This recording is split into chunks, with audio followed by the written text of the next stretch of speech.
welcome to North 100, a Canadian Highlander podcast. My name is Serge. Joining me today, a Nelly. Hi, I'm here. A Wheeler. And on tech, who's that? But a James? That's me. Oh my goodness. Reminder that all that we do is brought to you by you with your support of the Patreon over at patreon.com/loadingreadyrun. You're the reason the lights are on and we're getting paid. Yeah, it's your fault. Thank you.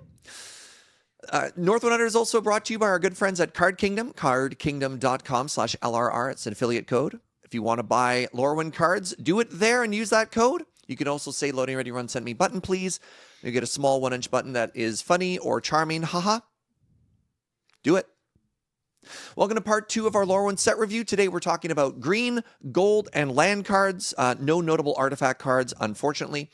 Our set reviews are not exhaustive. We only talk about the cards that we think are relevant or that we think you're going to talk about. There's a splash of artisanally selected commander cards. But before we get into the set review, a very important announcement. Wheeler. Hey, everybody. Do you like Canadian Highlander? Boy, do I. Yeah, I do occasionally. But what I really love is the 2025 year-end championship Canadian Highlanders stream brought to you by Loading Ready Run and Yellow Jacket Comics and Toys. Scheduled for Sunday, February 15th at 9 a.m. Pacific Standard Time at twitch.tv/Loading Ready Run. Also YouTube Loading Ready Run. And then LRRMTG YouTube channel where you're watching it. It's great. It's a full day of Comp REL Canadian Highlander played by the best players that the city has to offer, which is why none of us are playing in it. Yeah. But we are instead going to be commentating, hosting, producing, all that jazz. So be sure to tune into that February 15th, 9 a.m. Pacific Standard Time, twitch.tv/Loading Ready Run. It's always a good time. It's a long day, but it's a good day. Yeah, it's a good day. It's a good day. Yeah. It's like the 5th time we've done it?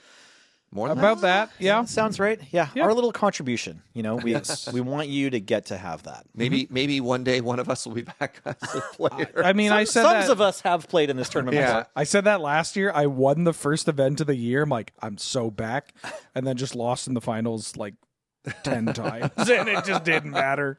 That's a good run, though. Good for you. I want to brag. I have played in this tournament. It wasn't while Loading Ready Run was producing it. The fact that I agree with you when you say just losing in the finals is a good run means I'm washed. Fair enough. Buddy, there's first place and last place, and I was in last place. Yeah.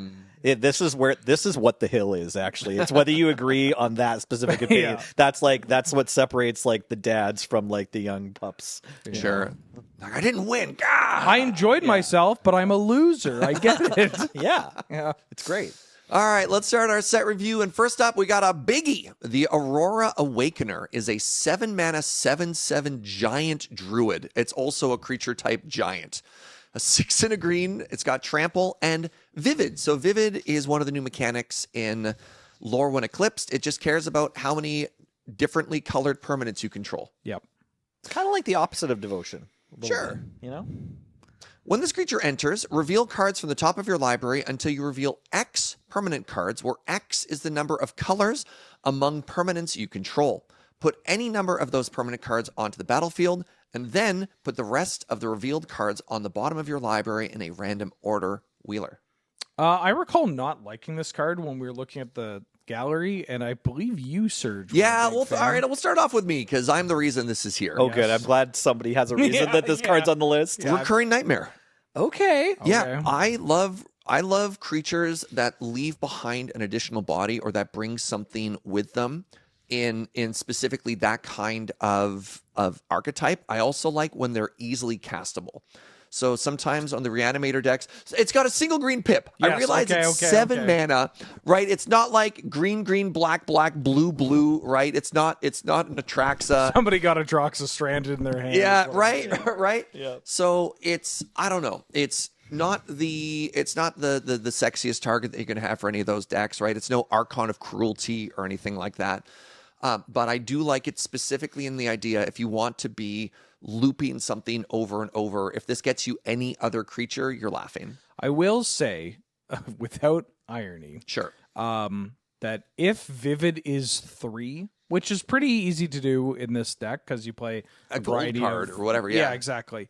You have the chance of hitting 3 lands, which you can then recast your Recurring Nightmare and do this again. It's basically Nadu. Yeah, which is pretty funny. That's Yeah. all. That's why I like this card. I don't think you want to play it anywhere else. We all get our bones thrown, you know? Yeah. Well, next up, we have Celestial Reunion. X and a green for sorcery. As an additional cost to cast this spell, you may choose a creature type and behold 2 creatures of that type. Search your library for a card with mana value X or less, reveal it, put it into your hand, and then shuffle. If the spell's additional cost was paid, reveal that card, and the revealed card is of the chosen type, put that card onto the battlefield instead of putting it into your hand. Wheeler. Okay, so this is a card that I read a couple of times when we were going over the set. Yeah, and to be clear, I didn't want to put this one on it, but Wheeler, I remember. Well, it tutors up a creature. Behold 2, and they share a type, is not the easiest thing in the world to put together.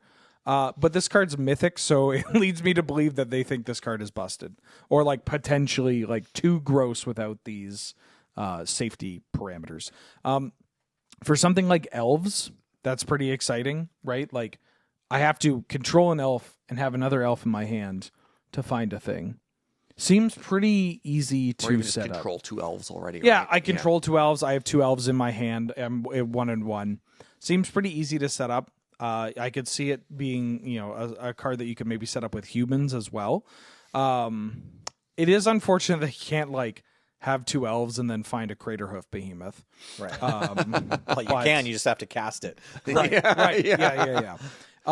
You need twice Yeah, you need 20 mana. Yeah, I'm mostly thinking for elves, honestly. Yeah, no, it seems like a potential second Green Sun and Elves. Which is But great. this is there's already 6 Green Suns, Right. Like this, the problem is there's so many versions of this card that already exist that are better. I don't think you understand how many Green Suns I want in my elf deck. Yeah. So all right, I guess technically this would be number 4 because there's Green Sun, there's Finale, there's the Battle, Invasion of Ikoria. Invasion of Ikoria. There's Finale of Devastation. Yeah, that's Finale was the second one I had Nature's Rhythm. Nature's Rhythm. Nature's Rhythm. There's Court of Calling. Yeah. And then I'm even calling stuff like Natural Order, Eldritch Evolution above that. Like, Sure. These are all cards that I would play before Celestial Reunion. Yeah. Ella that's Damry's call I would play before Yeah. Celestial. And buddy, you'll never guess what I'm going to include after all of that. Yeah, that much. Well, it's just it's just a I thing play you want to Worldly do. Tutor first, man. I don't know. I don't know about all that, but The last time I played Cradlehoof was against my friend Mama Gart at a convention, and they played Opposition Agent, and I realized just how much of that deck folds. So it's like there's like a conversation on another episode we could maybe have. It's just like, what is the right number of tutors for this current metagame? But I sip it and grip it, man. yeah, that's fine. Honestly, a lot of what Canadian Highlander is about just doing the most powerful thing you can as fast and efficiently as possible. And this is another one of these tutors that only asks for potentially high side, like the ceiling is Green Sun's Death. At only 1 green mana, not a second green mana and X. Sure. It is also relevant that the 2 cards that I can think about that I would want to find that aren't an elf for elves, other than maybe Atroxa, is Wirewood Symbiote, which I'll pay 2 mana to put that into my hand. Sure. That's Eldamri's call. Or Craterhoof Behemoth, which not ideal, but I'll just Celestial Reunion for Fierce Empath and then put Hoof into my hand. Right? There are some workarounds to getting it. I do want to give this card a bit of a credit. It doesn't have to be a green creature. Yes. Unlike Green Sun Zenith, right, which is the most obvious parallel. Missed that, But that's huge. I don't know when it's relevant, though. That's the thing. I actually don't know when you're including this in your And deck you have 2 of the kindred for friends CHL, already, and you're getting a non-green creature. In my elves deck, can I find my Skemfar Shadow Mage? There we go. We did it. I don't even know what that card Nope, no idea. It's like a Shaman of the Pack, but for 4 mana, and it's in black. You can tutor for Okay. shapeshifters that are non-green in your whatever. That's true. You can tutor for shapeshifters Find as long as you mirror have entity. Yeah. Right? Yeah. Oh, baby. Camelio. All Let's right. go. Let's move on to Champions of the Perfect. This is a 4-mana 6/6 elf warrior for 3 and a green. As an additional cost to cast this spell, behold an elf and exile it, so work around champion. Whenever you cast a creature spell, draw a card. When this creature leaves the battlefield, return the exiled card to its owner's hand. Nelly. You're never going to believe this. Uh-huh. But there's another elf from Guilds of Ravnica with this same line of text about casting a creature spell and drawing a card. And sometimes we play it in elves. Despite the fact that it's a 2/3. It's a 2/3 for 4, but Yeah. there's just only so many copies of Glimpse of Nature. If you're on the Glimpse of Nature build, like the elves exclamation point build of, elves / Craterhoof / whatever, Gaia's Cradle deck, mono green, this is so good. Yeah. Like just this being a 6/6 for the same. It's actually easier to cast. I can't remember what that one's called. Beast Caller? Beast Whisperer. Beast Whisper. Whisperer. Yeah, it's 2 and green. for Yeah, the 2 green for a 2/3 elf druid or something. Is this only the second one at 4 mana? Because you get a lot of these at like 6. Yeah, there's or some something, 5 and 6 beasts or whatever that do it, or what are they? The incarnations or something? There are 2 6-mana spirits. Yeah. Right, spirits. Okay. Or you get the Guilds of Ravnica enchantment. Guardian Project. Guardian Guardian Project, yeah. Project. Yeah, this is the only one that's good. Yeah, this one I mean, hits for 6. Beast Whisperer is like, if you're on Beast Whisperer, there's a chance that you're going to end up playing both. Sure. But also, like, if you just want one of those effects, and you also just want Something that it's kills a your 6/6. opponent. Yeah. Like the other thing, as a 4 mana Court of Calling target, you can get this into like save your creature from removal, and then when this leaves, you get it back. Yeah. Like you can, it just in the deck that wants it, Yeah. it does a bunch of good stuff. I'll just tuck an Elvish Visionary. Yep. Yeah. Yeah. for sure. Don't overthink it. Man, I'm so excited to play Elves in Yeah. 2026. Elves got some cards. Yeah. Next up, we have Formidable Speaker. This is a 3 mana 2/4 elf druid for 2 and a green. When this creature enters, you may discard a card. If you do, search your library for a creature card, reveal it, put it into your hand, and shuffle. And then untap it, untap another target permanent. Wheeler, have fun with this one. Yeah, man. So this is an elf that tutors a creature on ETB, and then if you untap with it, it untaps your Gaia's Cradle. Yep. That's pretty good. You don't even have to discard a creature. Just discard any card. Yeah, you just pitch your other land because Yeah. you have a Gaia's Cradle. It's great because now you guys Cradle can tap twice, so you can go search for your Craterhoof, put it in your hand, and then cast your Craterhoof. yeah, Oh, heck yeah. This doesn't die to bolt. You kind of want this to be legendary. Yeah, bounce it, I dare I mean, you, I'm right? going to play this in decks other than elves too. Yeah. Like I would try it in some creature combo decks. Nadu, funny that it triggers Nadu Yeah. as well. Wild. Yeah. Pretty good card. Not Very much cool. to say. I mean, it's a world champ promo, and they're pretty good at making. They're those mostly cards. good, yeah. Like our format doesn't see a ton of fervent champion, but like that card That was punches. really good in standard. It was really good in right? standard. which is kind of what it's made for. And honestly, if you do just put it in Boros equipment, it's like, okay, well, this thing has first strike and haste. Like, for sure, yeah, this card's really good. pretty good. All right. Mutable Explorer. This is a 3 mana 1/1 shapeshifter for 2 and a green with changeling, so it's every creature type. When this creature enters, create a tapped Mutavault token. So for those of you who don't know Mutavault, it's one of the kindred lands of all time. It's a land, it taps to add colorless, and for 1, you can turn it into a 2/2 that is all creature types until end of turn. It's pretty cool. And you ready for like the most boomer take / like knowledge drop we can give you here? Some of us are old enough to remember when like Mutavault was low key the most expensive card in Magic. Like, It was unreal. It how was much $50 US to buy a Yeah. Mutavault like during Lorwyn Standard era. and you needed 4 of for all of your Most decks, right? decks played for. Yeah. And Yeah. that one they reprinted it in like M14 or whatever. Now it's like $1. Well, they had like a judge promo as well, yeah. No, when it was reprinted into that standard format, it was still $40. Oh, nice. Okay, yeah, sorry. or like $30. I remember didn't remember selling checking. like Yeah. 12 of them to dealers because dealers were buying them at like $3 below. Right, they were just selling them Because they immediately. just That's sweet. needed Mutavaults to sell. Yeah. Yeah. Talk about Anyways. this card. Yeah. Yeah, no, I want to. Okay, so that's a little backstory on Mutavault. Yeah, sure, This sure. card, I love the flavor of the little guy. The art's incredible. You get a 3 mana 1/1 changeling, so it's an elf. You know, if that matters for you, it's a goblin. If that matters for you, It's a coward. it's a coward. It's a warrior. It's a Teenage Mutant Ninja Turtle. It's not a teenager actually, but it makes a 1/1, or sorry, it makes a tapped Mutavault token, which is basically equivalent to Wood Elves, right? Put another land into play. You don't have to search your library, which is actually a plus. We've talked about that a little bit this episode already. So it gives you ways to ramp that don't require searching your library. And the card you get, instead of being, a forest or has some creature type or is just any land, it's a creature land. It can play various roles. So I actually kind of want to experiment with this in Scapeshift because it threatens to create 2 bodies for blocking while also pushing your land count up to 8 where you want it, right? Now I don't play a lot of 3 mana ramp in that deck. It's mostly just 2 mana ramp, but getting the tapped Mutavault token, I'm curious enough I might try playing just this one. Like Wood Elves doesn't see a ton of play in our format anymore, but has a historical appearance. Mostly I just really like this card because it does fun things. Like I like land tokens, and I like that it's a weird little guy. I don't know whether this card has staying power, but it's really cool. I'm surprised, Serge, you're not higher on this card for Recurring Nightmare. Oh, okay. Because it's a body itself that can create what is effectively another body, and it just keeps doing that.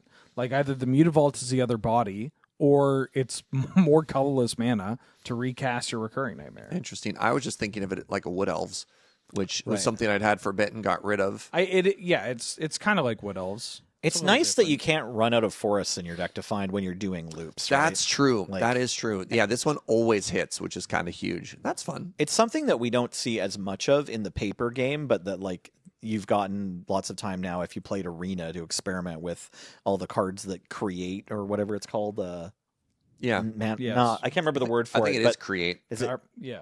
Yeah, like they make a new thing. They make it like a new card, right? Conjure. Conjure. That's the word I was looking for. All those cards that conjure something, they give you more total power than your deck started with, right? Like more total options. Right, because you're resources that don't require searching, don't require drawing a card, and both those words get taxed a lot in our format. So I don't know. This is a neat little blorbo.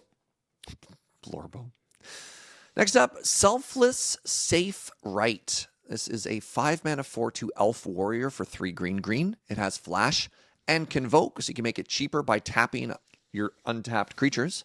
When this creature enters, choose a creature type. Other permanents you control of that type gain hexproof and indestructible until end of turn. Wheeler. So this is an elf. Yeah.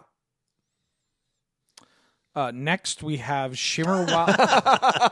So it is occasionally elves when it shows up in Canlander.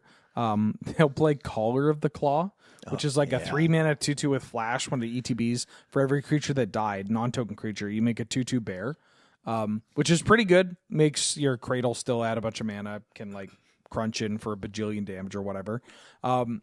But I think you just rather have those bears be elves. Like you would just, if you're a deck built around a creature type, even if your elves are just elves 1/1s for 1, you just would rather have that than a 2/2 that attacks for more damage with a creature type that doesn't matter. And so being able to protect that is, while itself still being an elf, is pretty interesting. You don't really need this just for wraths either. It's just a fine thing to protect exactly one card. Fine thing to kind of jump scare people. Yeah, it plays pretty well. It being a 5-drop is not as big of a deal, obviously, with Convoke. We talked about in the first episode. Also, just not as big as a deal when you're green and green with elves. You got mana for days. Yeah, I don't know if I'm playing this in the all-in combo version of elves. Maybe you do because it has Convoke, and there's just spots where you'll be like, oh, cool, this costs 0 mana, and I tapped my Wirewood Hive Master to get it out. But certainly in the version that's I'm going to play the Champions of the Perfect and Jiraga Warcaller and friends. Yeah. All right, next up we have Shimmerwild's Growth. This is a 2-mana aura for 1 and a green enchant land. As it enters, choose a color. Enchanted land is now the chosen color, which is relevant because lands are normally colorless. Mm-hmm. Whenever enchanted land is tapped for mana, its controller adds an additional 1 of that chosen color. You want this, Nelly, or should I? I'd love to talk about Fertile Ground, please. Yep. The pumpkins are back.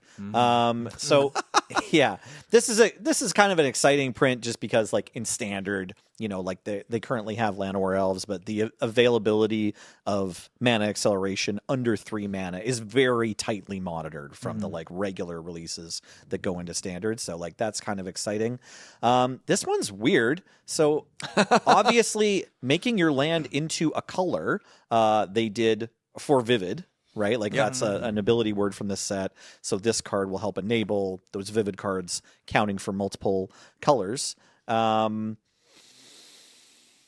Typically, Fertile Ground will just let you give them 1 mana of any color, I think. You don't have to choose. This one's sort of this interesting split between the other Wild Growth from Dissension and Utopia Sprawl. Utopia Sprawl, but it's 2 mana, which is more fair. I don't know how many applications we have where you're going to benefit from making your land into a colored permanent. It does make your land a little bit more available to be destroyed by your opponent, unfortunately. Yeah. So heads up. So I played Enchantress sometime last year. Yeah. And I had this epiphany on the toilet where I'm like, why is an Enchantress good? And a couple of reasons popped up. But one of them was like, we just can't kill people.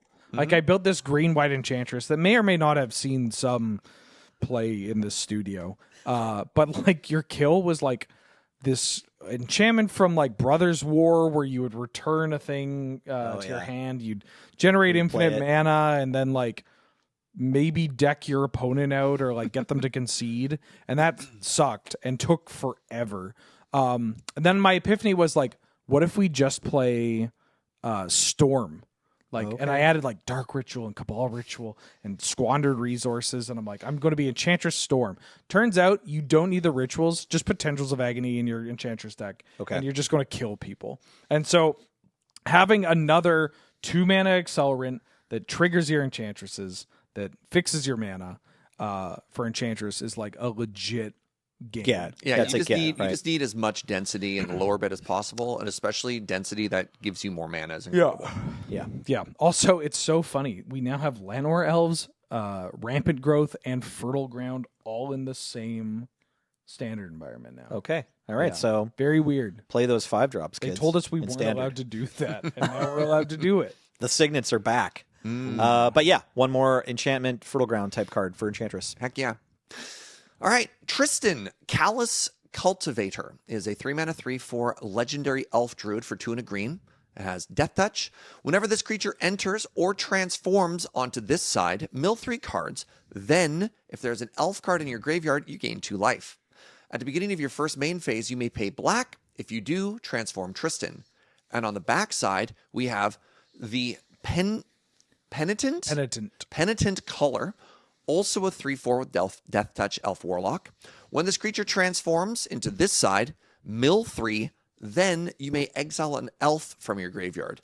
If you do, each opponent loses 2 life. At the beginning of your first main phase, you may pay green and transform back to the other Tristan. Wheeler. Weird card. Very weird card. Very, very commander coded. Derogatory. And like the stat line is good. It is a Caracas card, right? Yeah, this does get hurt by Caracas. But your elves, you have green mana. You can play it. It's, technically as an ETB. But still, you're not excited to get this Caracas. Does survive Bolt. 3/4 Death Touch is like really annoying. Like that's a lot of why Barrow Glaive is also annoying. Right. The lifelink's a big, big factor. But like this gains life. And then being able to drain them is kind of cool. Like every part of this card, I'm like, that's good. I don't want it. Yeah, because it's very odd. It feels like as you read through a lot of the Lorwyn Elves this time around, the green-black Lorwyn Elves, they want you to put cards into your graveyard, right? But it doesn't feel like they have any meaningful payoff from it. And now Highlander players, we love our graveyard. Yeah. But... Well, for Commander players, that has a meaningful payoff, because a lot of black-green elves in Commander, especially the ones that were printed in Kaldheim or Commander Legends, use the graveyard. Okay. So that's why I'm saying this card is very Commander coded. Sure. Oh, it's like feeding into an existing archetype. Yeah, there are 2 main ways to play elves, black-green elves in Commander. One of them is you play this like Lathril, like busted, that's stupid, the one that whenever not you attack, you interactive. deal damage equal to the number of elves You make that or many something elves, like that. and she taps and drains everybody for 10, yada yada. Yeah. And then there's the like, what if you used your graveyard and played something else. And most kids go, nah, I just want Lathreel. Let's make But up. this feeds into the other There was side. like a Modern Horizons one that like drained everybody for the number of elves in your graveyard or something like that. Did I make that up? Well, the Shaman of the Pack from Magic Origins, which is ETB, drain everybody for number of elves. Yeah. I can't think of one that drains from the graveyard. Okay, maybe I'm conflating I think those that's two things. legitimately another card in the set Sure. that we skipped over because it's like 8 mana. Sure, Or maybe it's sure, coming up sure. in gold. Who knows? Yeah. So this thing does fuel your yard for your Delirium strategy or your Goyfs or whatever. Stats are decent. The trigger does something on its own. It's another one of those like, hey, if you're new to the format and you own this card already and you're trying to build a deck, like you can put it in, but you should try to cut it. Yeah. Eventually. Like this card's a little too Caracasable. They've done a great job of making it so that, including, there's no new card that you should feel embarrassed to Sure. put in your Canlander deck. Right. Valid. Right. You can try it out. Maybe like all the good kind of lines up and like this is fine for like elves, like self-mill, reanimator, whatever. But like, I don't know. I can't see myself sleeving this and going, Tristan will get me that qualifier point. Right. Right? No, Like, that's not what they're there for. yeah. All right, our final green card is the Virulent Emissary. I got a bit of a what do they call this? An easy pitch? What's like a pitch where like you get to like knock it out of the park unless it's on Softball. you. Softball. I got a bit of a softball pitch here. This one's pretty scary. Okay, so 1 green for a 1/1 elf assassin with death touch, and whenever another creature you control enters, you gain 1 life. So I'm excited about this card. We don't see a ton of the green Soul Warden effects. They're mostly in white. This isn't the only one though. There's another elf that's also just whenever another creature. Essence Warden. Thank you. Essence Warden is just whenever any creature enters, you gain 1 life. But this one also has Death Touch.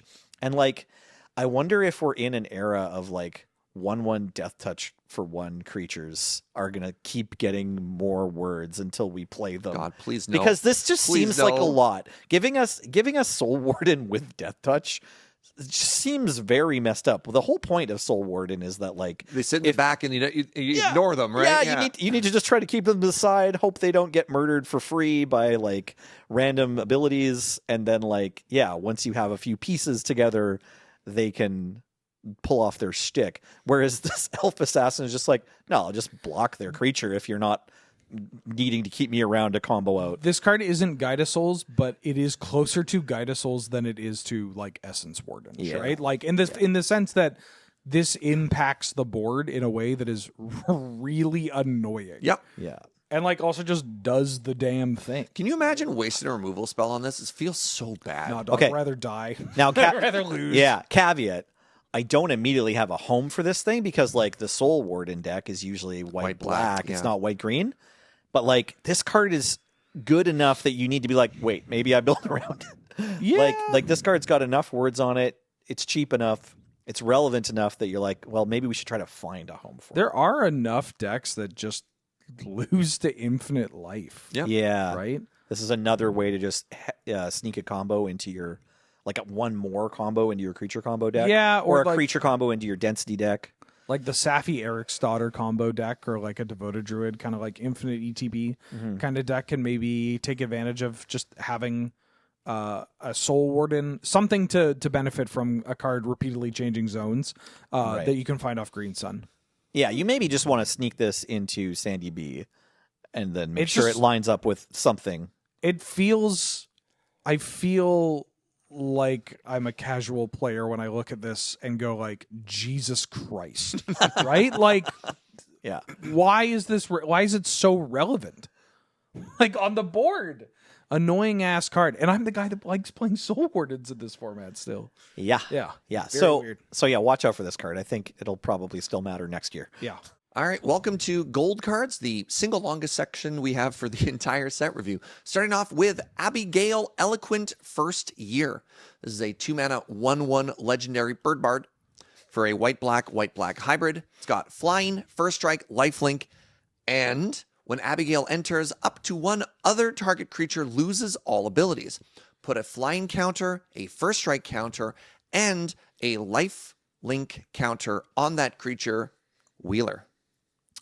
Bird Bird bard. Good bird bard. Bird bard. I like this bird bard. It's annoying. for starters. Just being able to brick somebody's like, it's a card where using it on a an unexciting card can not it won't change much. You know what I mean? Like if I bird barred your Mawlock or your like, I don't know, the Spider Punk or something, like think of like these aggressive red-green cards. You're like, hell yeah. Now it doesn't do that thing that kills me, but now it kills me. And that's not great. But when it removes something like the text from like Barrowgoyf, Mother of Runes, or like Mom or Abhorrent Oculus or whatever, like Oculus will still kill you, but it kills you in a different way. At least you could chump it for a turn and then kill Oculus, and now you're not still dead. Yeah, hitting utility creatures, pretty great. Hitting these big creatures that have recurring value, like you'll take a beat, but still pretty worth it. Then this card, like being a flying first strike lifelinker, also very funny. Like it will slowly chip away. It's annoying to block. Can start to rack up a bunch of lifelink. Obviously holds equipment pretty well. Very funny with Caracas because it's an ability where you don't mind Caracasing it, but also it's one of the rare instances of like a first strike lifelinker with a Caracas where you're like, well, block. No, gain one. Oh, that's then I'm so going to Caracas funny. it back, man. which it doesn't sound like much, but will add up over the course of a game. And then using it on your own cards, not bad, right? You got Imagine some this tokens with your Karnstructs. Whoo. Well, wait, no, they would die. They die. Yeah, dang So it. imagine Bad this- example, Good bad against example. Goyf. yeah, Bad so, good so against imagine this example. against your opponent's cards. Yeah. Yeah, that's pretty, like, I don't know, using this on like an army token Yeah. or whatever Yeah, that's to a better push some example. damage. Thank you. Wait, Yeah. sorry, timeout. I have a relevant judge question. How does this work with Goyfs? Because doesn't the characteristic defining ability does it happen before or after they lose all abilities? There's an important layers question if you want to target, because Barrowgoyf is like one of the cards that sees a ton of play in our format, and we are going to need to know when Barrowgoyf loses all its abilities whether it loses all its power or not. I actually don't remember. All right, hit me up in the comments. Let us for know that in the one. comments. Yeah, for sure. Good call out. I need to look that one up. I like this card a lot. But this card's interesting. It does interesting things. Yeah. Yeah, I could see it in mono white. I could see it in white black. Yep. I don't know if I'd see it in like a black heavy deck, like black blue or Rakdos or whatever. Probably but like, not, no. I don't know, these hybrid cards, man. It's a cheap hybrid card. Yeah. Like, it's not the worst thing if it's played for black. Yeah. Next up, Boggart Curse Crafter. It's a 2-mana 2/3 Goblin Warlock for black and red. It has Death Touch. And whenever another goblin you control dies, this creature deals 1 damage to each opponent. Nelly. Hey, we found a card that instead of being like, if you're already in Rakdos Goblins, maybe try this one. Instead, this is a card that might make you want to buy some dual lands. Yeah, pick up a bad and land. add black mana to your Goblins deck. This is very big. Yeah. Blood Artist for your stuff. Your creatures are all goblins, so it's just whenever your other creatures die, this is going to deal 1 damage to each opponent, which is fantastic. It's not lose life, which we like even better, but it also doesn't target, which is fantastic. Yeah, it doesn't target your opponent, and it's a 2/3 death Why is touch it for so 2. big? The stats are great. Yeah, that's it's the part that I don't understand super too, relevant man. Like, board why isn't it piece. just a 1/1? Two Yes. things. Yeah. One, doesn't trigger, or sorry, it does trigger off tokens, Right? Yeah, Huge, that's huge. huge. That's huge. Doesn't say non-token goblin. which occasionally Blood Artists or cards like Right. this will Yeah. say that. There's 'cause actually in Blood Artists like templating. There's a ton of different. Yes. There's so many different Yeah. switches they play with. Lose a life, non-token, target. Yeah. Number 2, I think we all need to sit down and accept that 3-mana 3/4s, they happen. 2-mana 2/3s, that's normal. Sure. 1-mana 2/1s, oh, brother, we get new ones every single Yeah, set. that's fair. We've that's got fair. we've got to take our boomer sensibilities and kind of recognize that like there's been some power creep, boys. Yeah, that's Stat totally lines fair. have changed. That's totally fair.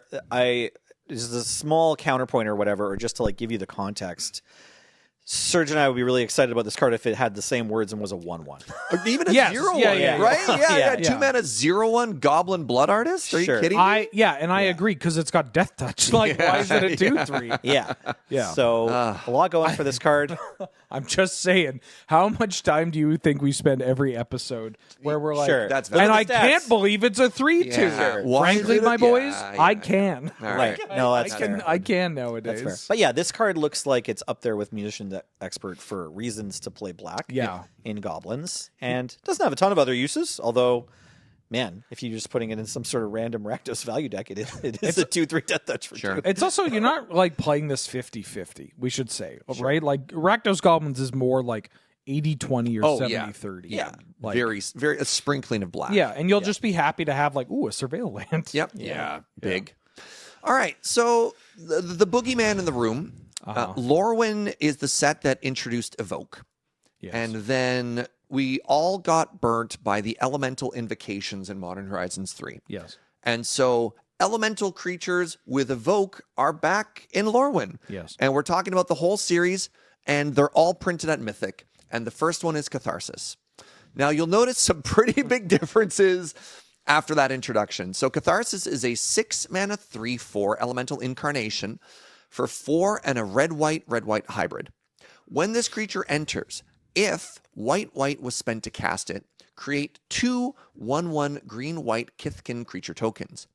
When this creature enters, if red was spent to cast it, creatures you control get +1/+1 and gain haste until end of turn, and you may evoke it for red-white hybrid. Wheeler. So, as just kind of a commentary on this cycle, because they're all very different. They have different casting costs in terms of like the actual mana value in the top right corner, different stat lines, different abilities, all that, and should be even though I'm going to make kind of a big statement on them, they need to be judged individually, which we'll do.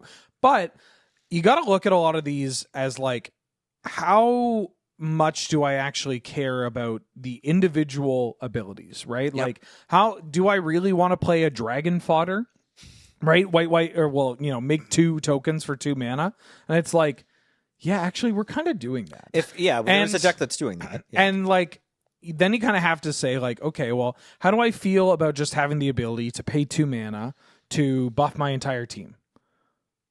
Yeah, you know what? Actually, I'm kind of okay doing that. I'm not playing this card because of that, but it is a bonus to an effect that I'm already playing. And right? you can picture the Fury and Solitude. Yes. I did love your intro where you're just like, hey, everybody, remember Fury? Yeah. This snail is its cousin. But also, like, casting this card for 6 mana, that kills people. Yep. Like, when I imagine a lot of people are going to look at this just for the evoke and also acknowledge that, like, you can't do the ephemerate. You can't scam anymore, right? Yeah. But, like, the thing is, you still can.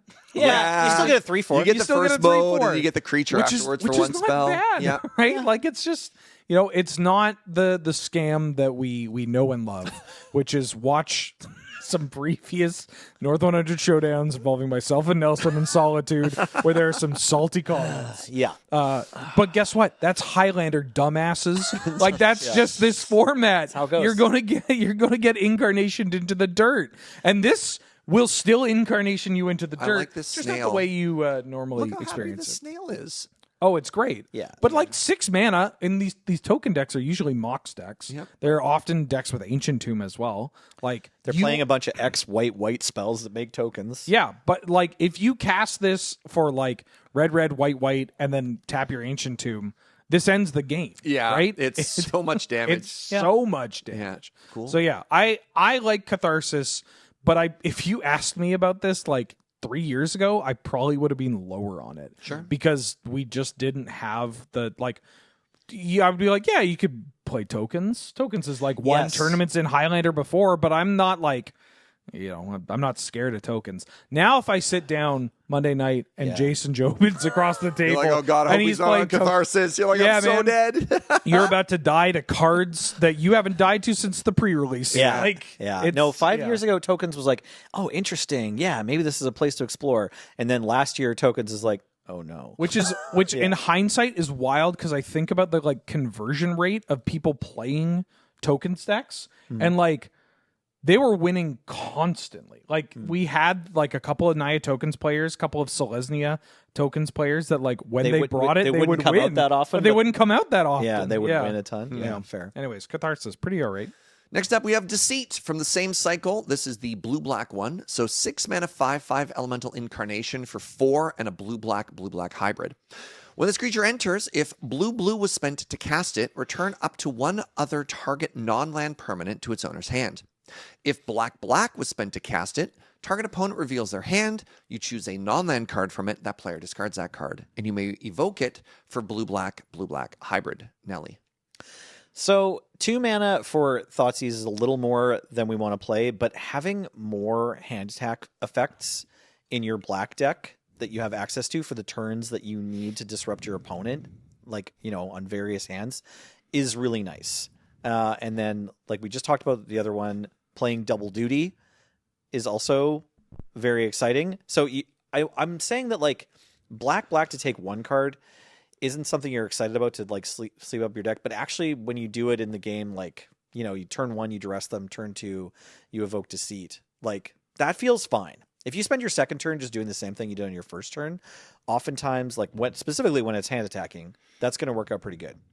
Feels better than griefing on turn 2 and being down a whole card. Right, exactly. It's spending 2 mana instead of exiling a card from your hand if all you're getting is the grief trigger. Feels way better. I totally agree. Blue to bounce one other target non-land permanent.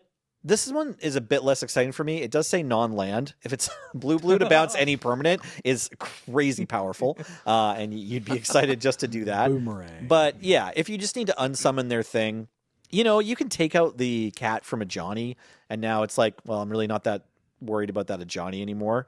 You know, that's most of dealing with a Johnny, so that's pretty comfortable. If you're on the play and you just want to set back their Ocelot Pride one turn, you know, clear out a blocker so you can hit with your Ragavan on turn 2. There's a lot of potential value for both of them. And then, I don't know, the 6 mana consideration for this one, I don't know that it necessarily wins the game the same way that Catharsis does, but it can completely take out one problem permanent.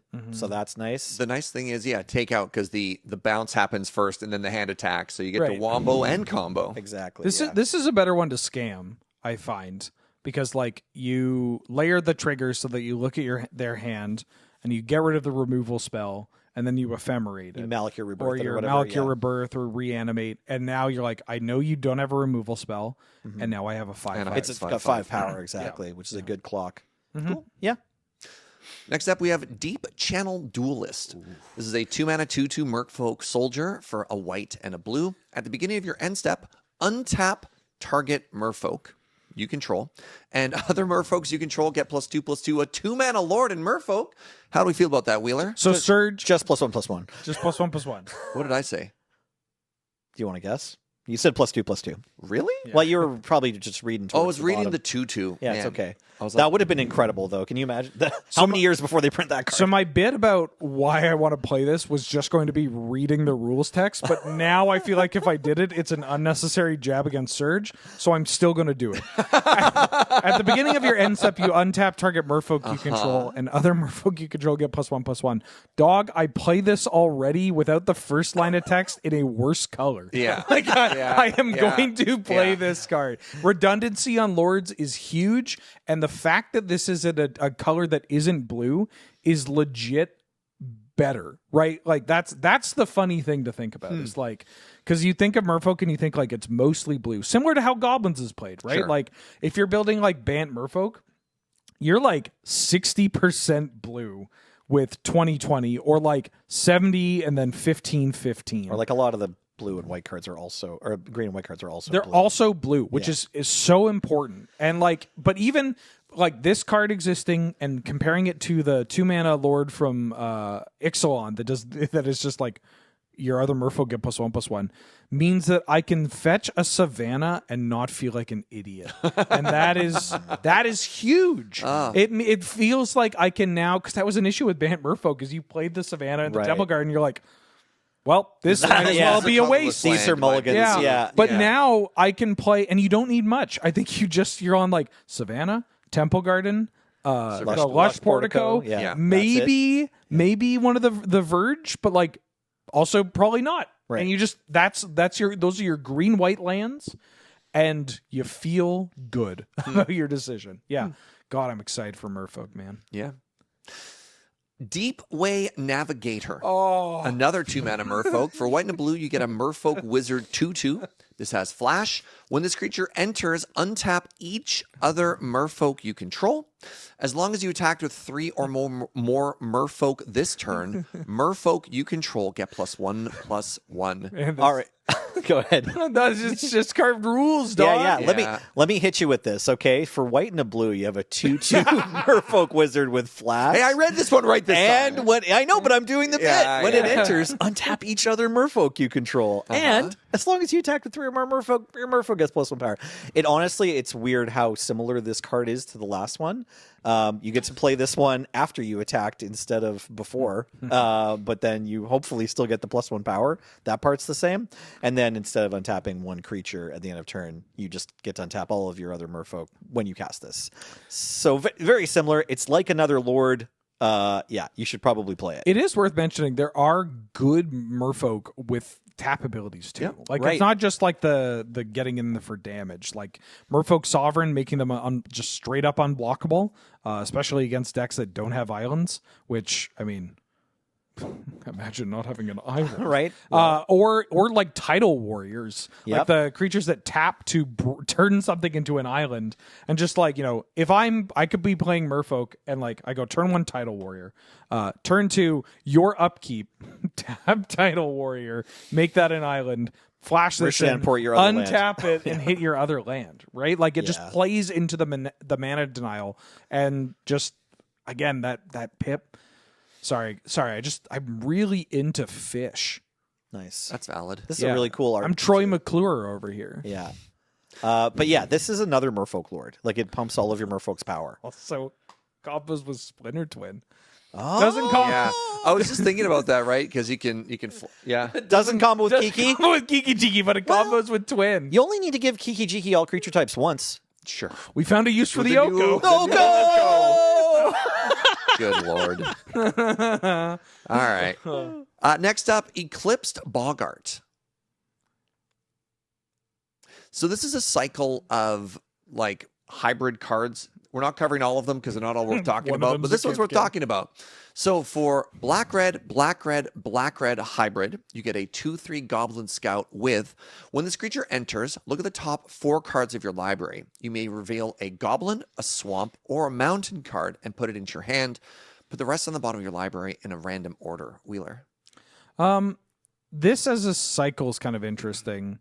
The Goblin one is great because obviously just drawing a Goblin is great, but also like you're very pip heavy here, which is a little more difficult for this creature type, right? Like not to jump ahead, but the other two we're talking about are Elf and Merfolk. Yep. And Merfolk. We can just jump ahead. Let's talk about them. Yeah, the Elf and the Merfolk ones, right? Like, oh no, I ran out of green mana in my Elf deck. Right. No, you didn't. Never happened. Like Yeah. the Merfolk, we were literally just talking about how the mana has changed and how it'll be easier to pay the cost. But Goblins, it still has its fair share of like utility lands here and there. I'm not saying it's impossible, but it's just more of a cost to play this card. And then Goblins is flush with 3s that kill you or will kill your opponent or Are they disrupt even them. still playing Goblin Chain Whirler, right? Like I was trying to think of other red Not a lot. goblins. No. Yeah, but like think of some of the 3s that Goblins can play and where does this line up on like the scary scale? Sure. Right. Like it's good. It does a powerful thing. If you want to try this out in Black Red Goblins, go ahead. I might try this out in Black Red Goblins because it just replaces itself, hits your land drops. It does a lot, but The style of like cantripping with a creature that gives you a bit of selection and like pays for its own value of card. pretty antithetical to what most Goblin strategies are doing, though, Yes, right? Like they more just want to get more power on the board and the game faster. Yeah, I imagine you only get one slot for this kind of card, and I would prefer to play Grub, which doesn't do exactly this. But if we're talking about the 3 mana, I'm going to accrue some kind of value. I'm going to get back the Goblin Pile Driver they killed, or the Gem Palm Incinerator that I used to kill your Ocelot Pride. You know what? I want to give this is a fully tier 2 type of deck, but for a lot of Highlander players, this is their favorite thing. So I want to give a shout out to all the Gary enjoyers, because this is 3 black pips, finds a swamp, right? Blocks 2/2s. Like, if you're a big dumb mono black really control, funny. this might be a consideration. Sure. Puts Nameless Inversion into your hand. Yep. Oh my god. Damn, Oh my God. damn. All right. Well, then let's just skip ahead from that whole cycle to Emptiness. Wait. They do different things, right? No, they all get. No, but they have different let's lines. let's talk about them. Sorry, Eclipsed Elf is a 3 mana 3/2. Finds an elf, a swamp, or a forest. Anything else you want to add about this one? No, this one's good. Okay. Right, this one finds a This forest. one's great. And then Eclipsed Marrow is a 3 mana 2/3 Merfolk Scout. I don't know about this one. All right. Yeah. See, different evaluations. Sure. Different cards. Right. So yeah, the elf one I think is the most and relevant. then there's 2 other ones that we didn't even include. There's a Kithkin one and an Elemental one. Yeah. Right. Yeah. Their stats aren't like 5/5 or anything, I'm guessing. No, the Yeah. Kithkin's a 2-drop, which is interesting. Oh, but okay. like, there's not a lot of Kithkin you're playing. Yeah. So 2-drop though, that you get to look at the top 4, maybe get a planes. I don't know. Not sure. There might be a deck that cares about that enough. Well, if you want to get a planes on a 2-drop, there's a lot of other better cards. Sure. Yeah. I really like that Thunder Junction one that can go get a desert. Oh, the Sand Scout. Scout? That Yeah, that card's card's sweet. cool. Yeah. Emptiness. The next Elemental Invocation, this is the white-black one. 6 mana 3/5 for 4 and a white-black hybrid. When this creature enters, if white was spent to cast it, return target creature card with mana value 3 or less from the graveyard to the battlefield. If black was spent to cast it, put 3 -1/-1 counters on up to 1 target creature and evokes for white-black. Where are we now? I don't know, but this is. Well, I'll start. Right. I think this slots into Ruin Your Evening pretty well, or just any deck that's already playing. Like if you're Mardu Graveyard or something, any deck that's already playing like Helping Hand. I know the 2 mana is a lot. I know it's a difference, but I see y'all out there on Moxfield. You're playing recommissions and stuff. You're playing that one that puts the flying counter on from Murders of Karlov Manor. So if any of those 2 mana reanimate a 3-drop or less cards are in your deck, you should probably consider this, just because the flexibility of having your reanimation for a 3 be a kill spell instead is very nice. Yeah. There aren't another one of those, like, little baby Helping Hand, Unearth, Savine Reclamations cards. Unearth is probably the best example where it's like, actually, you can cycle it, which is great. That's why we play Unearth so much. And this is kind of like that. Instead of cycling it, you can shrink their thing. It's funny because obviously the pitch elementals from MH2 have the exile a card cost that makes it tough to cheat out on mana, and then other evoke cards just don't see a ton of play. But because we're talking about this for Ruin Your Evening, and because Ruin Your Evening does play this card, I love the idea of comboing this with Volrath's Stronghold. Oh, Just getting to repeately kill something or reanimate something and then pop it back is quite nice. Can you Can you use this thing to get a creature into play and then kill it? The same. Can you stack it? No, you can't, because you have to target both. Like if you pay 6 mana for He's wondering if you could bring something back and then kill the same creature. So with that both goes your back to the triggers. graveyard, and then you aim to do it again. No, you can't, because you have to target both things before they resolve. Yes. It's fine. Never mind. Love it. All right, Figure of Fable is here. This is, for the boomers, probably the most nostalgic card we're looking at. This is a 1 mana 1/1 Kithkin for a Selesnya hybrid. Then it has an ability. Pay either a green or a white. This creature becomes a Kithkin scout with base power and toughness 2/3. Then there's a second ability, 1 and a green-white hybrid. If this creature is a scout, it becomes a soldier with base power and toughness 4/5. And then finally, 6 mana, 3 and a green-white. If this creature is a soldier, it becomes an avatar with base power and toughness 7/8 and protection from each of your opponents. Wheeler. Okay, so this card, Figure of Destiny, the GOAT, right? Yeah. I just want to acknowledge the GOAT. Yeah. And this card is similar to that, but I actually think it's closer to Hex Drinker, a card that does not see enough play in our format. Yeah, we're shy on Hex Drinker for some reason. Which is really weird considering how good it is in Vintage Cube. Right. And how much better it is because of cards like Bright Glass Gear Hulk. I can't remember one being on the battlefield that didn't kill me. Yeah. You know what I mean? And I think this plays, one of the strengths of Hex Drinker is that it just uses colorless mana. For those that don't know, it's a 1 mana 2/1 snake that has level up for a generic, and then level 3 to 7, it's a 4/4 with pro instance. Level 8 plus, it's a 6/6 pro everything. So the final stage of both these cards is basically just protection from everything, you're not killing it. Yep. The figure of Fable, if we can get it back on screen, is a 4/5, which isn't pro instance, but it is pro you're going to kill me with a burn spell or like anything outside of like the world's largest Pyrogoi for a Swords to Plowshares, which is great. The fact that it survives a Flage trigger is like enough for me and attacks pretty well. The other kind of overlap is that colorless mana and green mana are really similar, right? Like you just have it in abundance, or generic mana and green mana. Right. So like the fact that I could play this in like green, white, little kid with Gaia's Cradle and like mana dorks is very exciting. The fact that I could play this in like mono white, like Death and Taxes as just like, oh, I have this excess mana lying around, but I'm also like a Mox Pearl Soul Ring deck or whatever. I can, make this pretty big. It's very exciting. You have 3 guys that have been playing this game longer than some of you have been alive. So I don't know what you what you expected, but we're gonna like this card, even if it was dog water. Like we were gonna sing the praises of this card. Yeah. I'm gonna play the hell out of this card in green white. It does seem like they were fair with it. They didn't go completely ham. No.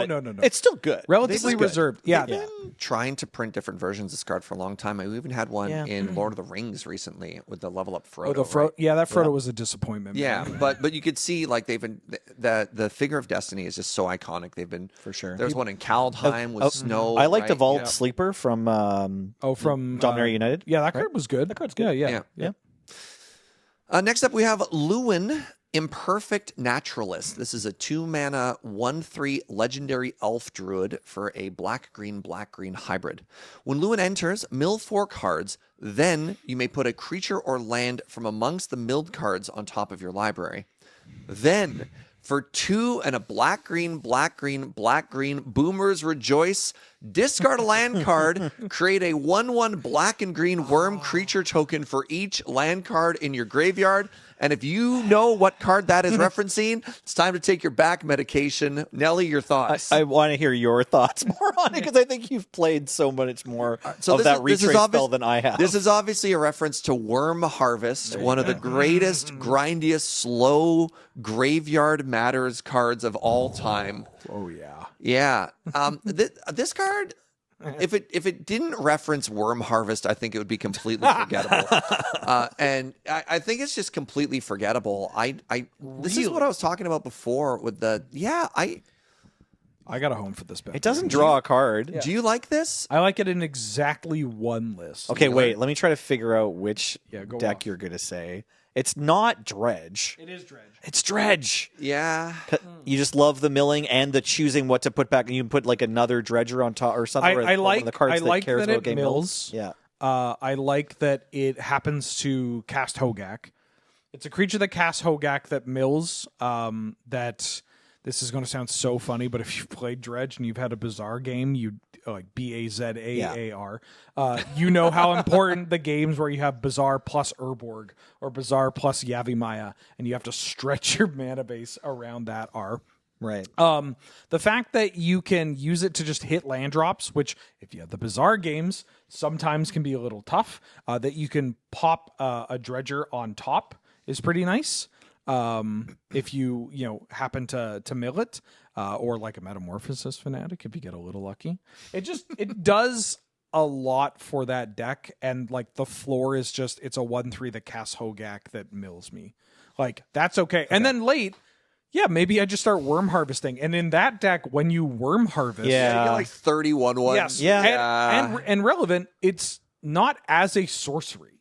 Sure. Yep, Sure. valid. That's so weird to me. Yep. Yeah. And so this is a deck that plays anger. This is a deck that I could just Worm Harvest. Like, I could just activate this Worm Harvest and attack you with, like, 21 ones out of nowhere. Okay. Yeah. Yeah. All right. All right. Morkant's Loyalist. This is a 3-mana, 3/2 elf warrior for 1, a black and a green. Other elves you control get +1/+1. And when this creature dies, return another target elf card from your graveyard to your hand. We'll give this one to Nelly. Okay, so this is a black-green elf, and it says other elves you control. Sorry, I won't do the whole thing. But the bit is just that, like, if your deck is black-green elves, like the Kindred Elves type, you probably want this. Usually we look for lords in those decks and play, like, all of them.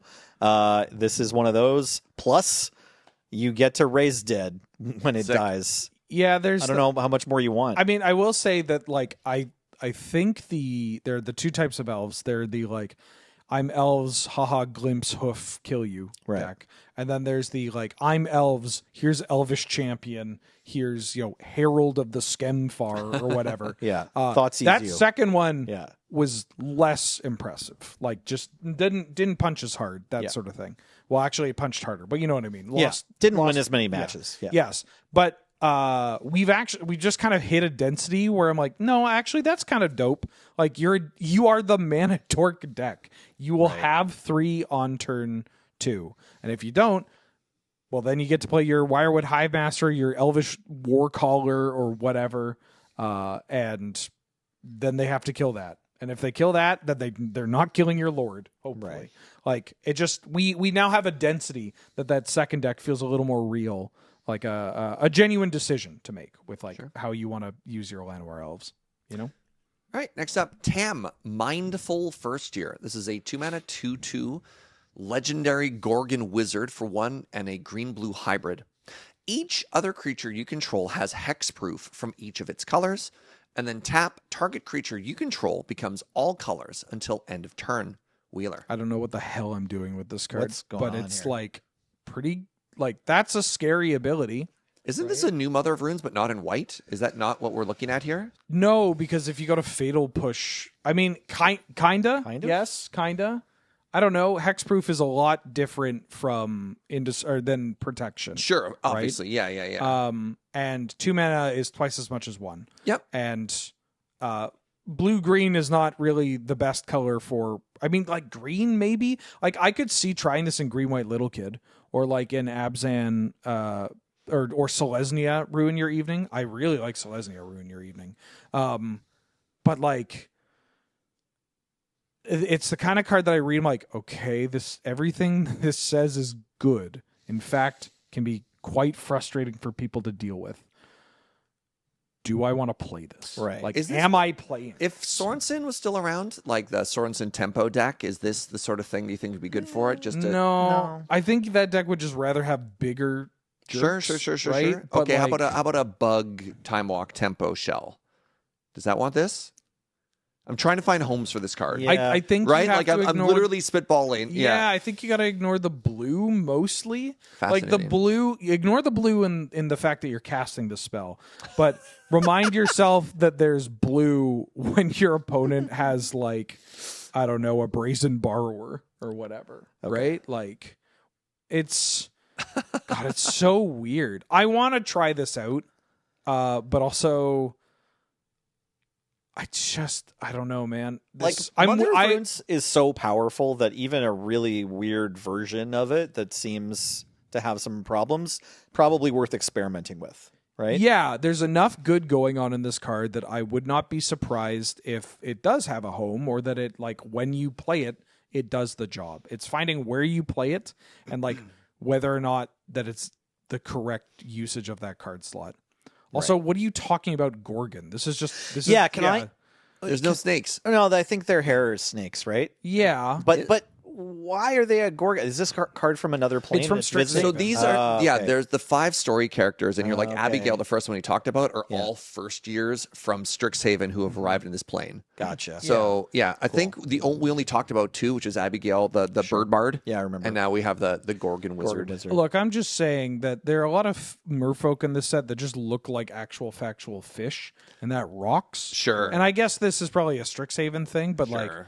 come on, make her Valid. look more terrifying. Sure. Yeah. Next up, we have the Reaper, King No More, actually from the Commander product. So, how would you describe this? 2 black hybrid? Like, what's the easiest way to communicate that?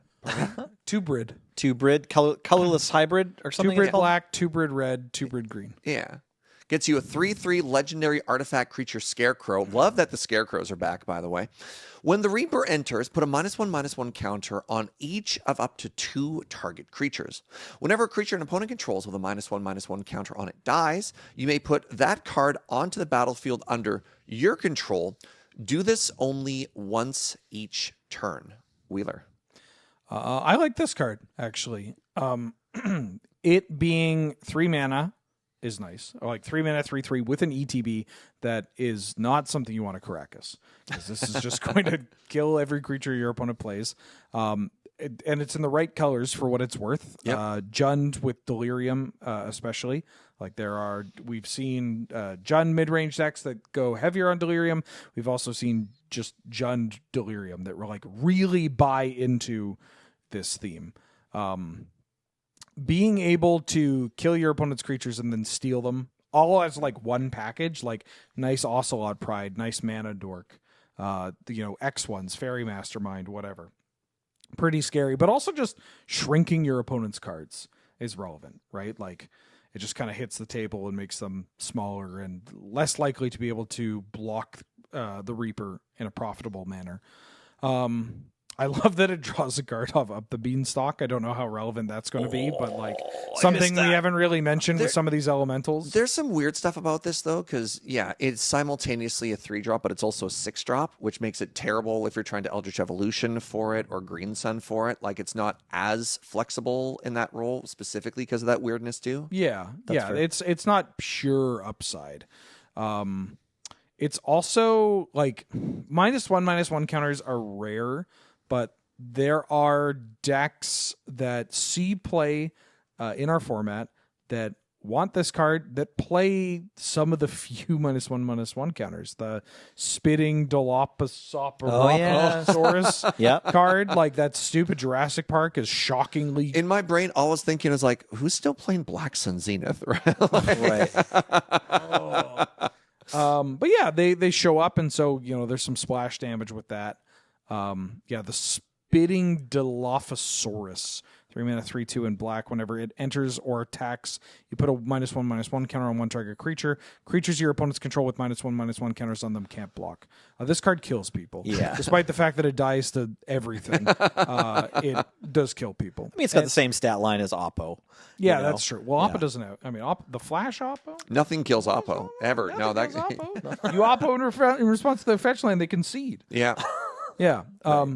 Anywho, I like this card. I'm excited to try this card out. I'm also just kind of interested in maybe trying this card out in like black green that just plays this as a 4-drop, Sure. right? Like, or I mean, if you're in green, Bird of Paradise. You can play this Ignoble card. Hierarchy, Bird, Deathrite, Ignoble. Yeah. I'm trying to decide if maybe this card is fun and cool enough that you might consider it in Rakdos. Yeah, again, like artifact for 4 card. mana, maybe this is fine. Rakdos does typically play. They can get, even like some of the Blood Moon versions can play like a Bayou or a Taiga for their Deathrite Shaman, or they splash for Minsc. Like I know we've mentioned it, but the card frame not clearly showing this as an artifact does throw it off. Like this is 2 card types, which you have mentioned, but it might not be as explicit to people because that only just clicked in my brain a second ago, and if it just clicked for me and I'm the one who read it, Right. Yeah. Really cool, fun card. Yeah. All right, next up we have Vibrance, another part of the Elemental Incarnation cycle. And look at this good dog. No, man, this is a demon. Okay, pardon me. 5 mana, 4/4 Demon Elemental Incarnation for 3 and a red-green hybrid. When this creature enters, if red was spent to cast it, Deal 3 damage to any target. If green was spent to cast it, search your library for a land card, reveal it and put it into your hand, then shuffle and gain 2 life, and you may evoke it for red green. Nelly. Thanks, I hate it. Yeah, no, the dog art is very cute. Dog made out of flowers. The original art for this is going to sell for a lot of money, but Look at the size of it compared to those Kithkin as well, right? probably a fantastic playmat to get as well, to be honest. In terms of the card, it's nice that one of this cycle didn't require either of us kind of stretching our brains to figure out which deck archetype is like willing to play it at all points in the game. This is just like, if you have red or green mana, chances are you enjoy this effect. It says any target, so you can go face with a lightning strike. Yeah. That's just the regular rate you pay for that. And the red decks, do that. Sure, we prefer to cast lightning bolt, but we only get to put one of it in our deck. So like, chain lightning we play, but then oftentimes we tend to play like, lightning strike or incinerate as well. And then getting any land for 2 mana and putting it in your hand. Plus you gain life. Yeah. You don't gain life when you cast Sylvan Scrying. Yeah, that part's... Brother. Yeah. This one, they really juiced. This might be my favorite. There's no special thing that happens when you pay it for 5 mana with 2 red and 2 green. But that's okay. Just tutor and kill something. Yeah. Any target is so fun. Any target is so messed up. You get a 4/4. Yeah, that's got this cute dog art that you get to look at. I'm not looking forward to losing to this card. Stupid. Yeah, this card's dumb. This is another one of the ones that we're still going to be seeing people cast next year. It's so funny because absolutely my initial evaluation of this card was like, okay, well, there are decks that are going to play it for green, right? Yep. You just get another Sylvan Scrying. Yep. Pretty important. Even like Academy decks are like green can be a bit tough. Doesn't matter. You're paying it for green. I'm like, there are decks that will play for red green because you might want both of these and you want the option, you want the flexibility. Certainly decks that are red green X will play it as well. And then I was like, oh man, what if I'm like a green deck and my opponent plays Magus of the Moon? And then I can just play it for red. And then kill their stupid Magus of the Moon. I'd like you to know that I literally died in the finals on like the mono green 3-color lands deck to Magus of the Moon, and I would have killed to have this card, right? But then I'm also like, wait a minute. They're just versions of mono red that are going to play this card that are going to be like evoke 3 to evoke trigger on the stack. I'm going to like collateral damage, right? And Yeah, we'll sacrifice it. Heart Club or whatever it is. Like there are decks that are just here for the burn that will take advantage of the fact that it's on a body. Wild card, frankly upsetting. Yep. Yeah, this one's kind of annoying. Which is because honestly the only solace about this card is that 60 card constructor players are more upset. That this card is just so good in like Amulet. Right. Yeah, fair enough. All right, the final gold card we're talking about, and the final card from the Elemental Incarnation cycle is Wistfulness. What? Look at this little guy. Yeah, well, so 5 mana, 6/5 Elemental Incarnation for 3 and a green-blue hybrid. If green was spent, exile target artifact or enchantment an opponent controls. Good. If blue was spent, draw 2 and then discard a card, and you can evoke it for green-blue Wheeler. Stupid, man. It's like a salamander dinosaur. Everybody wants Masked Vandal, but nobody wants to play Masked Vandal, and now you don't need to even think about Masked Vandal. Unless you want the elf for the typo synergy. But like, yeah, dog, I guess I'll just evoke this and exile your Urza Saga, hit, your Blood Moon, anything, your artifact land, your artifact, like, that's cool. I guess. Super cool. And then also just like casting it for 5 in a green deck is like, oh, I guess Indrik's Stomp Howler is back on the menu, except like bigger and better. Yeah. And then like blue-green as a color combination is a little weird in Canlander, certainly for more like creature-based fair kind of strategies, but it's not completely foreign, right? You have Nadu, you have some of the Seeker Walk decks.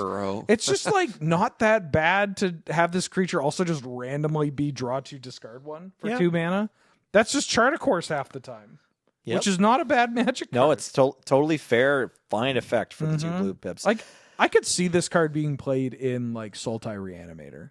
Sure. I want to point out that, again, it's a 6/5, so Yes. it's like it's actually the best one of the cycle to Yeah. just scam or cheat or whatever for free. Yeah, Or I guess- for 1 mana, right? I guess I'm playing this in Bant Blink. Yeah, I want to point out the Bant Blink line of like turn 1 Llanowar Elf, turn 2 blow up your Mox, ephemerate this. Now I have a 6/5. Draw 2, ephemerate. Yeah, whatever you want to do. Yeah. Oh, yeah. All right, let's move on to lands. We've got 3 that we want to talk about, and they're all from the Commander product. And then, again, to reiterate, no artifacts caught our eye. Yeah, they're all bad typo commander cards. Yeah. So the first land is the Abundant Countryside. So it taps for a colorless, or it taps to add 1 mana of any color, but spend this only to cast creature spells. And then for 6 and tap, you make a 1/1 colorless shapeshifter creature token with Changeling. Nelly. Some of us remember when Ancient Ziggurat was playable, yeah. and then they just look at what they did to my beautiful boy. Pretty sure I regged 4 of Ziggurat for like Yeah. TQs. Yeah. Like, Oh, you're yeah. like, yeah, this is great. You got to cast your Franks and your Bloodbraid Elves. Oh, yeah. Yeah.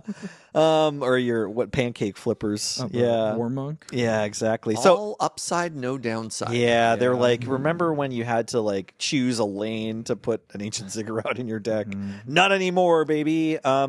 Yeah, this card's fine though. Honestly, like mana in Canadian Highlander doesn't usually require that you need to put Ancient Ziggurat type cards in your deck. And I'm not really sure if we have a use case for pay 6, tap, make a 1/1 shapeshifter. I mean, that's just the gravy. That's Yeah, just sure, Yeah. sure. Yeah, you just have this like Urza's Factory that like, Yeah. is kind of, the creature type may be relevant. The only deck I can think of it's- is maybe like 3+ color humans. Oh, gentlemen, please. Yeah, please. Eldrazi. Oh, right. It taps for Taps- a Oh, 'cause wingding. taps are colorless. Colorless. That's what we taps for really a colorless, want. then taps for the color for your Eldrazi, and then Right. you use all your excess colorless mana to start pooping out more Yeah. colorless creatures. Okay, that's fair. Yeah. That's exciting. Also, I mean, that are 3/3s because of your Forsaken yeah, Monument, exactly. right? They Yeah. trigger your Glaring Fleshraker and stuff. Yeah, okay. I don't know. I could see. I think this card is interesting enough to try out in some of the like medium red style decks too, or Sure. decks that maybe have flirted with the idea of playing like Kozilek's Return, Right. but haven't committed. I don't know. I do love It's all gravy, yeah. dog. I It's love all an Eldrazi gravy. line breaker. Yeah. Your So- opportunity cost to test this one is quite low. Yeah. Yeah, fair enough. Next up, the Rain Slicked Copse. This is a forest island. It enters tapped and it cycles for 2. Wheeler. Yeah. So a cab. All cops are breeding pools. This one. Anytime you see the cycle of these cards, right? Like this is extending the cycle originally from Amonkhet that we had a couple of them in Edge of Eternity's Commander. Yeah. And Yeah, we got red, white, and green, black. or yeah, something. they're Yeah. fine. I tend to prefer the ones that had black and blue. Like the black ones are a little more interesting for like Thoracle, right? Like Esper Thoracle, being able to play like the black white one that'll inevitably come out is kind of interesting. Blue green or reds for Valakut. Yeah, I was going to say the mountain ones. Yeah, are like the important, too. blue red one when it comes out is it's going to be great. That one will play. Blue green, I could still see this one seeing some play in like escape shift strategy, or the like curb your enthusiasm like rampant to die box. But Yeah. I don't know. It does come in tapped. Yeah. I am higher on lands that ETB tapped in Canlander than Right. some other players. Like I am a full send every single surveil land plus Triumph. One That's what I was Triumph. going to say. I think with the printing of Surveil lands, your slots for interplay tapped fetchable targets is like at an all-time low. For sure, right? for sure. Yeah. I will throw some love to 2-color strategies as well. Like the red white one, the Boros one is not that bad. Just turns out your mana in Boros sucks. Yeah. And, like having one that you could cycle is kind of nice. But this one is I don't know. I'm One of the glad least I'm glad it exciting. exists. Yeah. I might find myself playing it in something like a blue-green, like Channel Eldrazi deck or whatever. But like, I'm not frothing at the mouth. before the Surveil lands came out, this cycle, which is still not complete, but that had started, was a very big deal at Canadian Highlander. We were playing the Amonkhet lands a lot. Yes. I also think it's kind of cool that they're just trickling this cycle out. They're not like making a big thing of it and being like, Sure. these are the other 5 for this standard set. They're just like, we're just going to put one here and one there. Yeah, Commander at decks. least kind of they're cool. I don't At mind. least they're not rushing it. I hate their vibe. Not to end on a sour note, I really dislike the whole like we have to finish every cycle and make sure. a cycle out of things, like the Sword of X and Y's. Right. It's just like such a wet fart, just receiving 4 of them at the end, and like none of them are good. Yeah. Right. After but- how iconic and But this is cool because, like, if you don't care about getting this one, or honestly, we could tie Sodden Verdure. Sure. into Do you want this. to read the last one? Yeah. Yeah. Also, a forest island, which means it's fetchable. Taps are green or blue, and this land enters tapped unless you control 2 or more basic lands. A lot of what I said for the Rain Slick Yep. Tops applies to this, and it's just like if you don't care about these, you're like, oh, okay, cool. And if you care about them, you're like, hell yeah. Right? Right. And that's nice. It doesn't feel forced. It's just like when you get the one you want, you get the one you want. And that's cool. This is not the one I want. No, I like talking about anytime there's a new addition to the cycle of lands. We should catch that on this show. I don't mind. However, this is like the cycle of dual lands that matters kind of the least. Yes. In Canadian Highlander, there's very few times that we choose to include these cards in our decks because of their. It's like restriction. Cinderglade like got cut as soon as you got a Triome. Yeah, right? yeah, the Like, Triome. yeah. Or maybe if you were like really, really deep on Yeah. your number of mountains, it got cut as soon as the surveillance came And out. as we mentioned, like red blue might be a little bit interesting with this just because of Blue Moon. Maybe. Like, Yeah, some color maybe, combinations might care red white because Well, their mana's terrible. anything that it's a mountain that Yeah. is actually Yeah. that is a good color as Yeah. well. Yeah. Right. I mean, red's a good color, but for Scape Shift, right? Yeah, it's sure. my mountain for my Scape Shift, but it's actually just casting Counterspell is relevant. Shall we move on to our section at the end where we tell our final thoughts on everything? Yeah, sure, why not? All right. May I go first? Yeah, sure, why not? Ooh, I'm going to go with sort of the low-hanging fruit on this whole thing. I like this set. I like where the power level of this set is. In particular, I like how it is serving and pushing support for some of the not top-tier kindred archetypes in our format. In particular, Merfolk is kind of interesting. Elf as an actual win con as opposed to elves as an enabler for Hoof is fascinating. And I want to talk more about the elemental invocations, but maybe I could open that up to everybody after we've had our initial thoughts, because I have some interesting thoughts about those. No? Yeah, I think Vibrance is a terrifying magic card. We mentioned a few that, I'm just like looking forward to losing to time and again. I'm really curious if eventually that 1 black mana with the tap to blight 2 and you can cast your creatures from the graveyard if you remove counters. I'm really curious if that ends up being something we try again, or if it finds a home. And there's a few cards like that. We mentioned it's like, hey, this probably is like a flavor of the week and people will try it and then they'll stop. But, having lots of cards like that in a new set is great. You know? Yeah, my only regret with this set is that it's a reminder of how good they are at printing interesting cards at a power level that functions for both 60-card formats and for our format, Sure. Modern Horizons aside. Sure.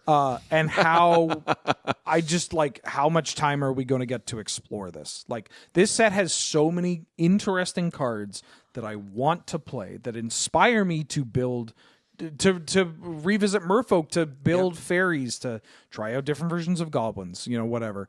And I'm just like, how long are we going to have for that? You Right. know? And there's no time limit. Like, you can be like, I want to play fairies and it's 2027. That's okay. But it's just, there's just so, this would be like the perfect set if I knew this was what we were playing for the next 3 months. One of the things I realized looking back on a 2025 was how many things I wanted to play and I never had a chance to because another set came out so quickly and it just like overlapped my brain. Right. And 2026 is going to be even more oppressive with 7 sets coming out, not including if there's any other supplemental product and stuff like that. So I feel like this is definitely the year where, get out a notebook and really write out what your goals are. Because if you just kind of vibes brew, you're probably going to get overwhelmed. There's just a lot. I'm willing to acknowledge that like a part of that is because it's our job. Sure. Like we talk about every card. We need to focus on every card. Not everybody needs to do that. No. If they're just upgrading, if they have their deck they're locked in on and they're like, great, I have 2 cards that I get to test until the next set comes out. Yeah.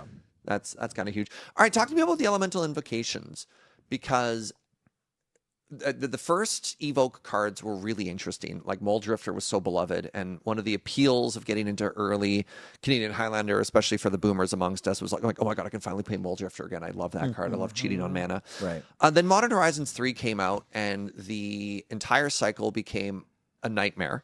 The thing you always had to play around. They're everywhere, and they're in every deck and every matchup. The least offensive one of that cycle for our format got banned in 2 formats. They're oppressive. They're everywhere, and the scam archetype came out. And then I looked at the next cycle of elemental invocations, and I thought to myself, it's so bad that I can't cheat on mana here, or I can't reanimate them. Like, look at how much value I'm leaving on the table because of the new templating. And the more I think about it, I'm like, wait, actually, this is kind of sick. I think I actually really like the direction that these cards have gone in. I'm curious if you share my thought on this. Serge, if your deck needs a shock, you include the shock even if Lightning Bolt's better. You know what I mean? Like, if your deck needs emptiness or it needs, like, deceit, doesn't matter if Thoughtseize is better than Deceit. Doesn't matter if, like, Unearth is stronger than Emptiness. Sure. Right. If your deck wants that, and that's the kind of gameplay pattern that you think you can take advantage of, you should play it. Doesn't matter if there are better cards. There's always a better card in your deck, right? That's fair. That's kind of what the format's based around, is you get to play these messed up cards that are just better than anything else. And then there's the rest. Yeah, like we didn't talk about this that much, but 5 and 6 mana. We do get there in more Canadian Highlander games than not. So it's not only Magical Christmas Land that you're going to 6 mana this Deceit and you reset your opponent's clock or whatever. Canlander's a format where it's hard to include a 5-drop, but I'll absolutely play a 2-drop that ends up being a 5-drop. You know what I mean? Yeah. We need to one of these days come up with the definitive primer, because newer viewers to the show are going to be so confused. And we're like, this is a 3-drop, and 3-drop is the most competitive slot in your deck. Mm-hmm. But this 6-drop, you'll get there. Exactly. Right? Yeah. Well, the problem with this format, it's not even that much of a problem. The thing is that the card pool is so big, the incentives behind the individuals playing the game are so diverse. Yep. And frankly, a lot of the matches and games are volatile and kind of coin flippy at times. Oh, yeah. Right? The better player is usually the player that wins. That's just how games like this work. But there's a lot going on that make it really difficult to just define, Of course, the format or define timing. People are like, it's a turn 4 format, and it's like, well, what do you can ask what that means, and they'll probably give you an answer that's based around combo. But I don't know. Trust me, I've played a lot of combo. It's you turn 3, you turn 5. It's like turn 4 if you're goldfishing, but also if they don't have anything. But that's just not how Magic works. Brother, last time I went to a tournament, I went to time in round 1 and round 2, right? Turn 4 format. That may be a skill issue. Yeah, there might be a Surge thing going on there. Why did I turn into a dunk? Because you went to time 2 rounds in a row. Stop doing that. In a row. What do you mean? Why is that a dunk? Was it your opponent's fault, and then was your opponent's fault again? Am I the common denominator? Wait a second. Maybe. But seriously, the format does require playing, and so these elemental invocations are a really interesting opportunity for you to play a really flexible card. Yep. If you only put a bunch of 6-drops in your deck, then you do die on turn 4. But that's not what these are. If you draw them early and you need to cash them in to just kill one thing, you can. But hey, if you get to 5 mana, you get to draw 2 cards, discard a card, exile their thing, and you have a 6/5. Whoops. Yeah. Use the whole hog. All right. Any final thoughts? That Pro Tour player card is really good. Yeah, part of my squeak. There's some pretty good cards in here. There's some good cards. I'm excited that our most populist column was not white. like often these set reviews we have a lot of white cards because it's just easy to justify including, removal that scales up or like difficult to deal with creatures. Role player. And the typo definitely lended to that. Sure. Right? Yeah, it was blue and gold were our two biggest categories. Yeah, this time red- around. red is- poor red. Poor red, but the elementals are just dookie. Yeah, the and- red cards were like 3 2-mana instants. Yeah, yeah. But it's nice to see a lot. I mean, it's nice to see a lot of blue, but a lot of blue that isn't like Flash Hulk or Jester. Yeah, there's a bunch of blue combat trick stuff. Yeah, there's some texture to the set. Yeah, quite a bit. Yep. All right, that's going to do it, my friends. Thank you so much for watching. I've been Serge. I've been joined by Nelly. Hey, thanks for watching. We have a Wheeler. Oh, Thank you very much to Paul for running tech. You're welcome. A reminder that everything we do is brought to you by you, the support of the Patreon, over at patreon.com/loadingreadyrun. You want to buy any singles from Lorwyn Eclipsed or any other Magic card we mentioned today, consider doing it from Card Kingdom. cardkingdom.com/LRR is an affiliate code. Lets them know that we sent you. Ask for a button and you will receive a button. Hope you enjoyed the set review. If there's any cards you want to talk more about, hit us up in the comments down below. We'll love you to bits, and we'll see you next time. Bye-bye.